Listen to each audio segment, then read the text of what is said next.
Le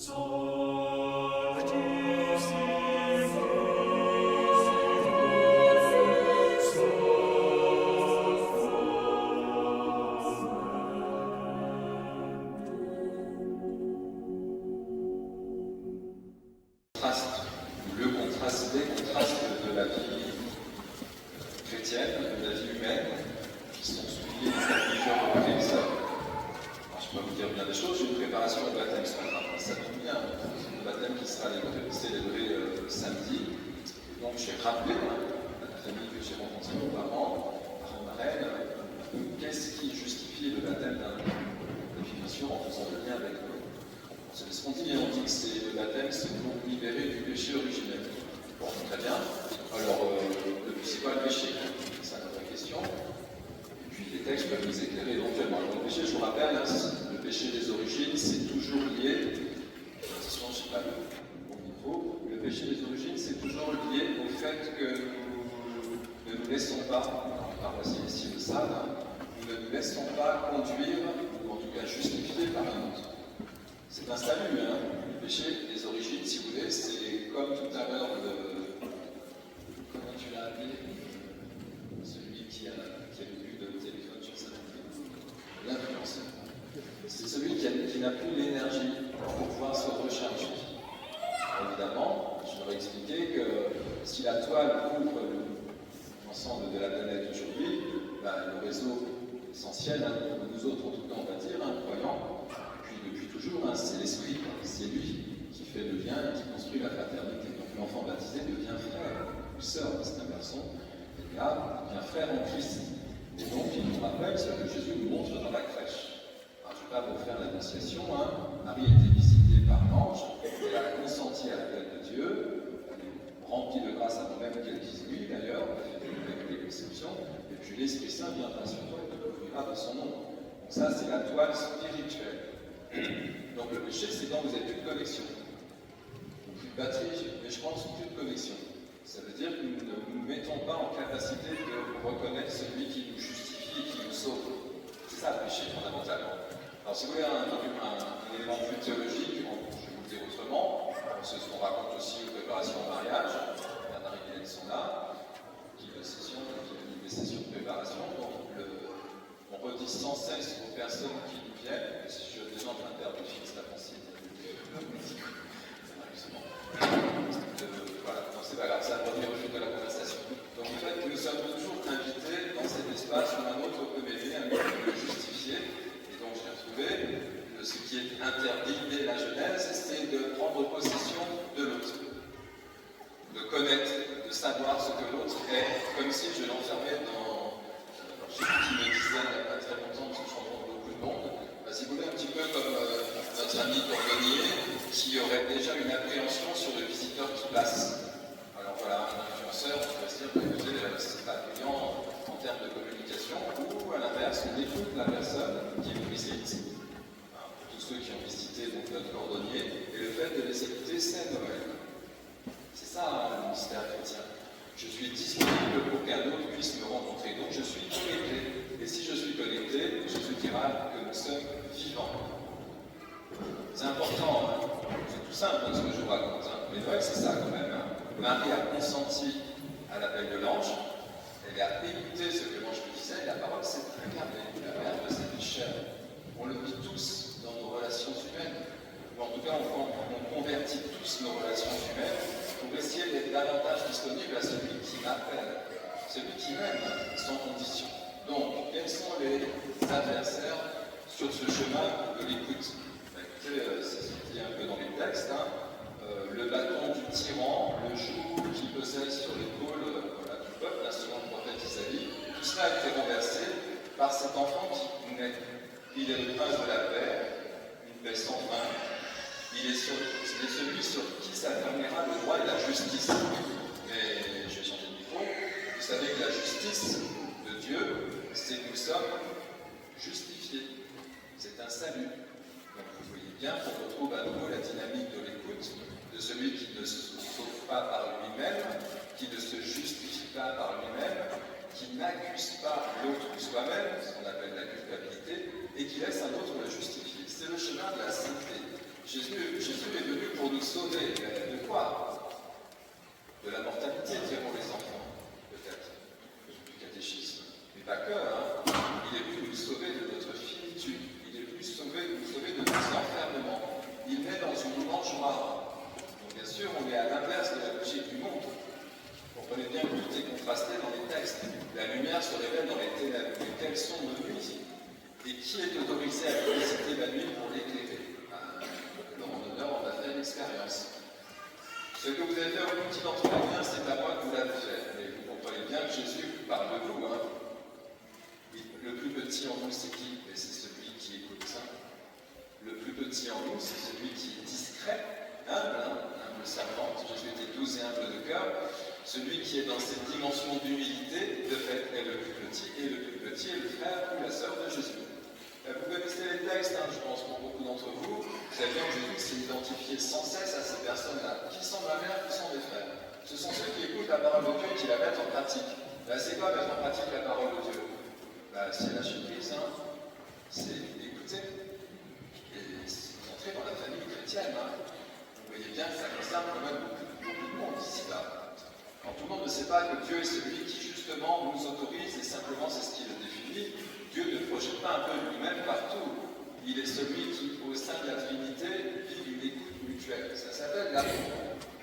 Aimer quelqu'un, c'est lui faire de la place. C'est ce qu'ont fait ceux qui ont accueilli l'enfant et sa famille dans cette grotte. On ne sait pas trop, ce n'est pas décrit dans le texte. En tout cas, dans un lieu au minima. Mais ça nous avait dit de la puissance de Dieu. Tout le temps, Dieu tout-puissant, Dieu tout-puissant. Mais la puissance de Dieu, elle n'est pas puissance à la manière humaine. Ce n'est pas une puissance tyrannique. La puissance de Dieu, c'est qu'il est à l'écoute. Il est humble, disponible, sans jugement. Donc retenez bien, parce que sinon, à partir du moment où vous pensez que Dieu, il faut se justifier pour commencer à se présenter à Dieu, déjà c'est pas la peine de demander pardon depuis la messe, premièrement, parce que c'est comme la porte d'entrée, un peu de signe de croix. Mais tout ce qui est signifié, que nous célébrons dans la liturgie, comme les objets qui sont dans nos églises, dans nos maisons et nos crèches également, nous redisent qui est Dieu. Il est le Tout-Puissant dans sa vulnérabilité. C'est un enfant qui est. Il n'y a pas plus vulnérable qu'un enfant. Tout à l'heure, je voyais à la crèche blanche, je suis passé vite fait, on s'est allé un peu pour le début de la messe, et les 3 enfants qui sont rentrés, je peux vous dire qu'ils ne touchent pas à personne, ils vont direct voir les animaux, et ils sont complètement les yeux ouverts, admiratifs de ce qu'ils voient dans la crèche. C'est ça, le plus petit d'entre les biens, c'est la voix que vous l'avez fait. Ce petit, encore une fois, il est en vous. Alors, je refais la version que j'ai eue d'ailleurs dans mon petit sous-titre. Ah non, je ne l'ai pas mis dans ce sous-titre-là. Alors, c'est simplement pour vous rappeler que si la Vierge est enceinte, vous l'êtes aussi. Et oui, la naissance de Jésus est une naissance virginale. Très bien. Tu es béni entre toutes les femmes. On a entendu ça pour le 4e dimanche de l'Avent. Ceux qui ne sont pas allés à la messe, ou qui n'ont pas entendu, pourquoi Marie est-elle bénie entre toutes les femmes? Parce que sa maternité spirituelle est bénie. Donc ça nous concerne nous aussi. Et pour recevoir la bénédiction spirituelle d'une maternité spirituelle, il faut être vierge, aimée. C'est logique. C'est une terre où l'Esprit Saint vient féconder. Donc vous êtes un espace virginal. Et du coup, c'est notre baptême. Et du coup, qui porte l'enfant? C'est vous. Et quand on regarde Marie dans la crèche, Marie nous rappelle qu'il faut être une bonne mère pour l'enfant de Dieu que nous portons tous. C'est cela la joie de Noël. C'est que nous avons une maternité qui nous est confiée de manière responsable. On va entrer dans le jubilé 2025, pèlerin d'espérance. C'est quoi votre espérance? C'est pas l'espoir, le lendemain meilleur. Notre espérance, c'est qu'en nous vibre la vie même de Dieu. Et si vous faites vibrer cette vie de Dieu, c'est comme ce qu'on a célébré sur l'autel tout à l'heure, de fait, vous devenez témoins de l'espérance. Parce que vous êtes des tabernacles qui voyageaient dans ce monde en portant le Christ dans ce monde. Mais la lumière, la recherche dans les nuits humaines. Donc c'est une espèce d'invincibilité qui se dégage. Ce n'est pas du tout ce que j'ai prévu de vous dire, mais en regardant, je dis un peu des choses, mais que certains entendent parfois. Donc il ne vient pas, encore une fois, pour juger le monde à la manière humaine, il vient avec justice. Il vient nous justifier. Le psaume l'a redit, car il vient pour juger le monde avec justice et les peuples selon sa vérité. L'épître à le Saint Paul nous l'a redit, bien heureuses espérances. J'ai encadré le jubilé qui s'approche, la manifestation de la part de notre Dieu, il s'est donné pour nous afin de nous racheter de toutes nos fautes. Il s'est donné pour nous racheter de toutes nos fautes. Du coup, vous voulez garder laquelle de vos fautes? Qu'est-ce qui vous justifie? Alors évidemment, pour qu'il nous justifie, encore faut-il nous remettre aussi nos problèmes de connexion. Mais celui qui le fait, il est libre. Les fils sont libres. Si je disais ça dans les séances de confession ce matin, celui qui fait l'expérience du salut de Dieu, qui éprouve la grâce que Dieu nous accorde, c'est ce que nous espérons tous, si nous sommes à la messe ce soir, de fait, il est libre. Il va pouvoir témoigner que Dieu le visite, non à travers ce qu'il a pu faire d'extraordinaire ici-bas, mais à travers l'humilité de celui qui reçoit dans cette terre vierge et féconde la grâce que Dieu lui accorde.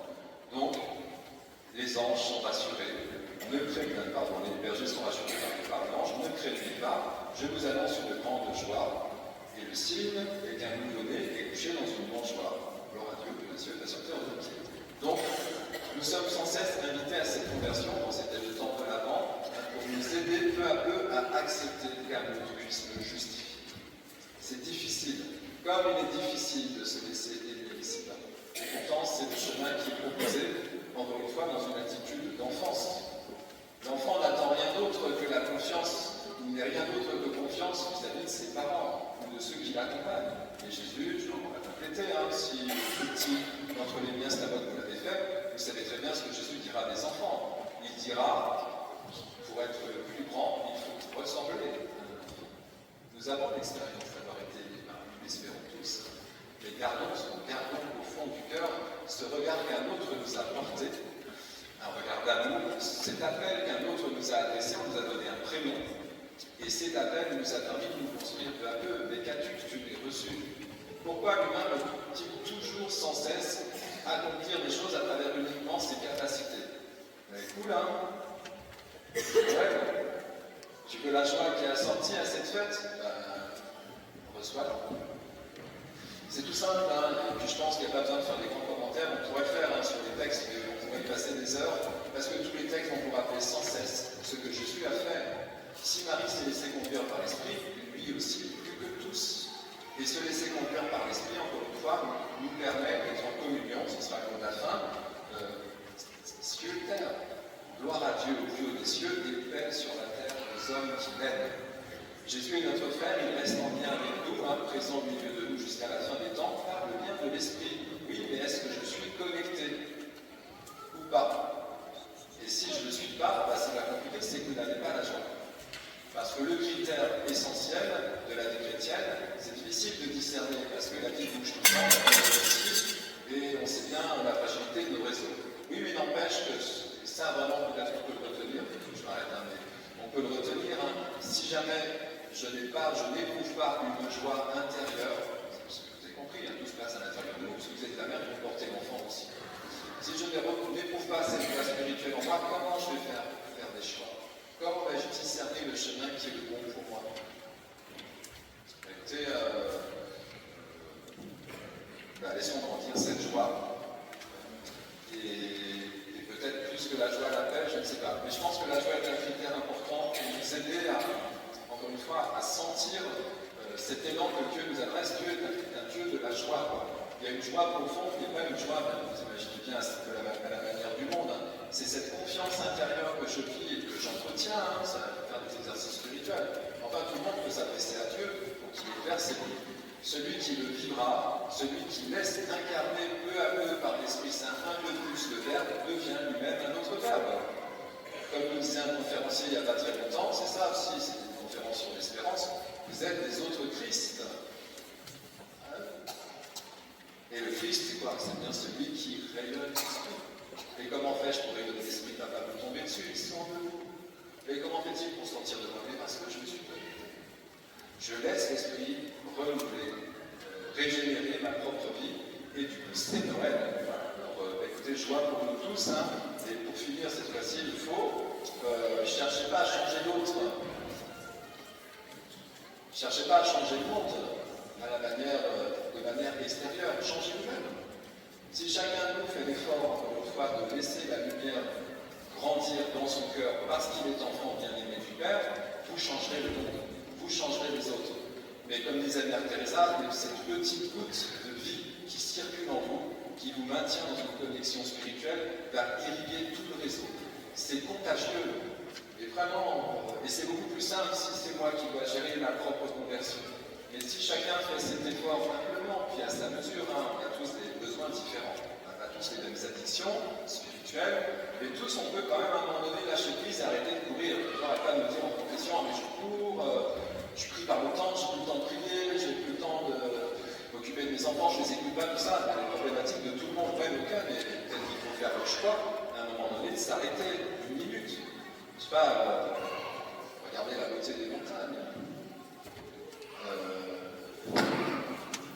Prenez le temps de regarder celui qui est proche de vous, d'écouter celui qui vous parle.